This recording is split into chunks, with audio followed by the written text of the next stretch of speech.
The question for me long term about the Samsung Galaxy Fold 2 was never going to be about performance. Sure, barring some sort of software disaster, we're going to talk about Android 12 a little bit later in this video, it was going to run well.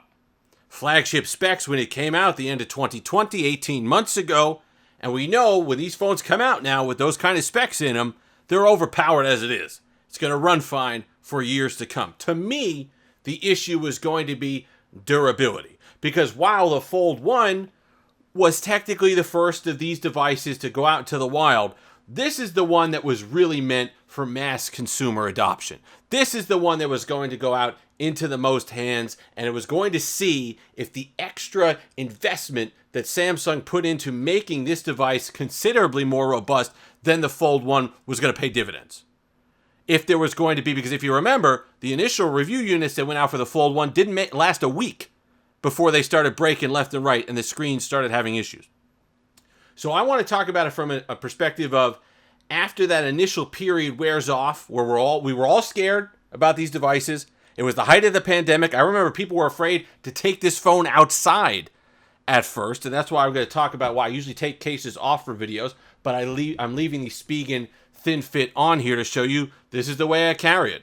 Nothing on the hinge, nothing on the front screen, just a little bit on the back, and that's it. So I'm going to give you the wear and tear from somebody who didn't overly baby the device, but at the same time isn't falling over, dropping their device every 5 minutes. And that's just kind of the regular usage. Has been dropped a couple times. No damage whatsoever. You think about it, it is a bit more durable than you'd imagine because the soft underbelly is the screen on the inside, which is protected by Gorilla Glass on the front and back. So you're really going to have, and that big metal hinge. And when we talk about the hinge for the Z Flip 3, when I would mention that, feels more hydraulic. You could tell that it holds weight and it could hold its position, but it's just smoother opening motion. It requires less force on our part. This feels industrial, big, thick. It just really needs a concerted effort to pry it open each and every time. And I thought that over time, that motion and that hinge would wear in and get to the point where you couldn't hold it in the viewable angles that you'd want, but certainly not the case. Any of those angles that you possibly want to do in a folded position, it can hold, and it still does require a decent amount of force to get it open, which is great. That's what you want to see after 18 months and thousands upon thousands, if not tens of thousands, of folds and unfolds. Let's talk about Android 12 briefly. Like I said, Snapdragon 865, 12 gig, running fine. Running what you'd imagine it to run at. Super smooth. I'm still getting the 5 hours of screen on time, which I know is not great, which I would give the split of about 75% internal display and about 25% of the external display because I don't like to use that smaller display. It's perfectly usable in a pinch, but it's not something that you buy this to open it up and use it.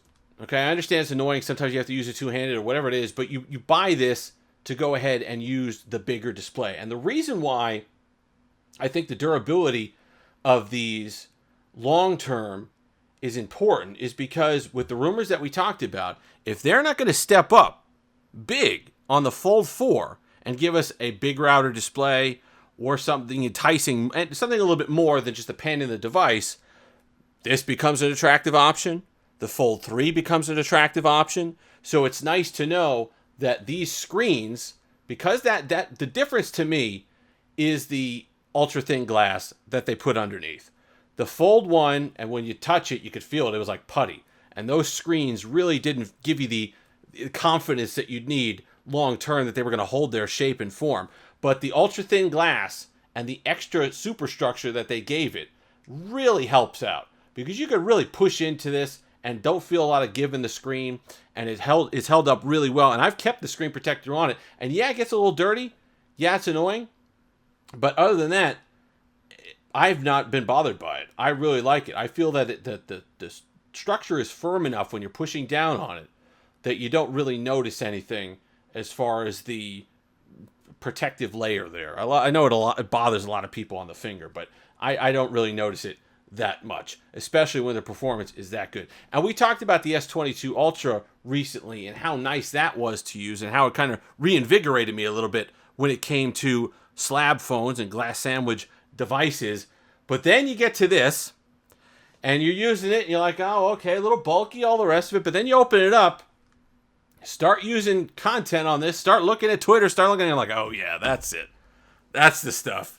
That's what I remember. And you forget about it for a little bit, and then you go back to this and realize just how awesome it is to do things on here. And I've said it, it's not for multitasking. I don't like the multitask on it. I don't like things cut off at weird angles, so it's not the aspect ratio that you'd normally be enjoying whatever content or app is in, but for just doing stuff that you'd normally do on a smartphone but on a wider display is fantastic.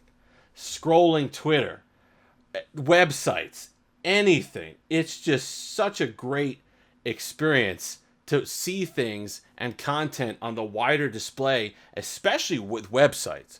When you're pulling up in Facebook and anything, even WhatsApp and just chatting. And even though Instagram, even though it's not optimized for it, still with the bars on the side, the bits that they give you of Instagram, it's still a better experience than you would have had on a regular slab phone. This is still wider than you'd be viewing Instagram on a regular device like the S22 Ultra. And a lot of people are talking about the crease and how that's become increasingly annoying for a lot of people. How could you do that with the content? You don't notice it. I understand you notice it when you're looking for it. And if you sit there and you have the screen off and you look, oh man, look at that. It's basically a channel running there. You can have a little creek running through that thing. But when you're actually reading stuff, your eyes don't go to that. When the light passes through, you don't even see it anymore. If you're looking at an angle, if you're looking dead on and reading stuff and using the app, your eyes just kind of blends in. You don't even notice it. So I wouldn't worry too much about that. But really, the main things with this are it's held up incredibly well.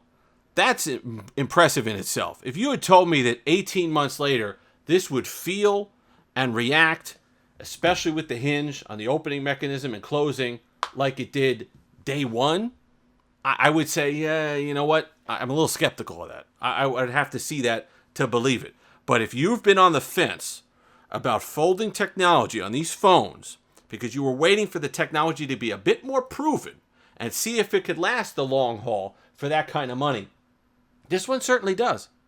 The Fold 1 may have not. This one does. I'm sure the 3 does. So if you're a little unimpressed by the 4 when it comes out later this year, if the price tag just chokes you up a little bit, you're talking probably going to be another $1,800, $2,000. If that's just well above what you want to pay, look at a 2, look at a 3. I'll include the link in the description. Amazon renewed. Think about it, $850 with the 90-day guarantee. With it, the battery has to be at a certain percentage. You get certain cosmetic protections as well. Link will be in the description, but certainly worth it to take a look because the performance is going to be there. You're getting support for another 2 years. That's part of the new Samsung thing. They're going to start supporting these devices for 4 years. So you got another 2 years of support here. Snapdragon 865, 12 gigs of RAM. You're going to do just fine with this device for a long time. So if you're comfortable with having that display and realizing that it's not as fragile as you think, because you could bang it around, you can have it because you're basically protecting it with the outer shell. If you're using it like this and kind of slamming it down and stuff like that, yeah, you're going to get damaged, but nobody uses their device like that. You close it up in your pocket, it'll stay just fine. The glass is great.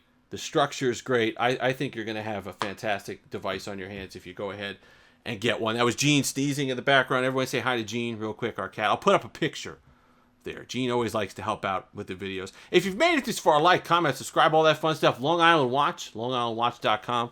Link will be in the description. We love them. Support the people who support the channel. And if you've been really questioning yourself, saying, I like these, but I don't know, I go out in the wind, in the beach, and the whatever, get yourself one of these. They hold up fine. Lint's not an issue. Raindrops aren't an issue. Small dust particles and all this stuff aren't really an issue with this device. Get one if you've been thinking about it. The experience is second to none. When you open up this display and start using apps on this huge display, your eyes will thank you. And you're like, man, why did I ever use anything else? Until next time. Have that Steve-licious day.